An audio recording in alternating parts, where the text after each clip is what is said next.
بسم اللہ الرحمن الرحیم۔ السلام علیکم ورحمۃ اللہ وبرکاتہ۔ عابد راجہ چینل کی طرف سے آج میں اپنے دوستوں کو رسول اللہ صلی اللہ علیہ وآلہ وسلم کا ایک بہت ہی پیارا فرمان سناؤں گا۔ آپ دوستوں نے اس پر غور کرنا ہے اور یہ حدیث اپنے گھر میں ضرور بیان کرنی ہے۔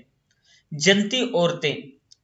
ایک بد شکل شخص حضور اکرم صلی اللہ علیہ وآلہ وسلم کی خدمت میں حاضر ہوا، بد شکل سے کہ بہت زیادہ خوبصورت نہیں تھا، اور اس کی بیوی نہایت حسین تھی۔ آپ صلی اللہ علیہ وآلہ وسلم نے اس شخص سے پوچھا کہ تیری بیوی تیرے ساتھ کیا برتاؤ کرتی ہے؟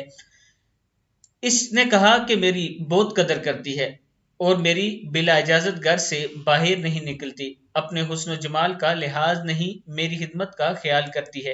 یہ سن کر آپ صلی اللہ علیہ وآلہ وسلم نے فرمایا کہ جاؤ اور اس سے کہہ دو کہ وہ جنتی عورتوں میں سے ہے، کیونکہ باوجود حسن و جمال کے اپنے شوہر کی تابعداری کرتی ہے، اس کی بدصورتی پر نہیں جاتی۔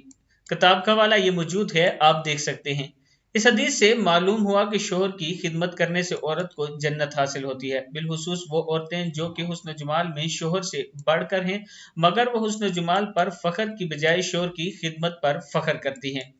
اللہ تعالی ہم سب کے گھروں میں اپنی رحمت نازل فرمائے۔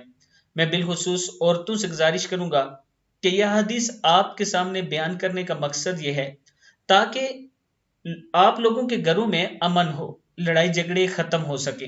اگر ہم رسول اللہ صلی اللہ علیہ وآلہ وسلم کی بات کو منون لے لیں، اس پر اعتراض نہ کریں یا اس پر حجتیں نہ کریں، بلکہ یہ فرمان آپ صلی اللہ علیہ وآلہ وسلم کا آپ تک پہنچ گیا، آج سے ابھی سے ہی آپ نے یہ ارادہ کر لینا ہے کہ اس سے پہلے جو ہو گیا وہ ہو گیا، آج کے بعد میں اپنے شوہر کی خدمت کروں گی، تو انشاءاللہ اللہ تعالیٰ آپ کو جنت دنیا میں بھی اور آخرت میں بھی دونوں میں کامیاب فرمائے گا۔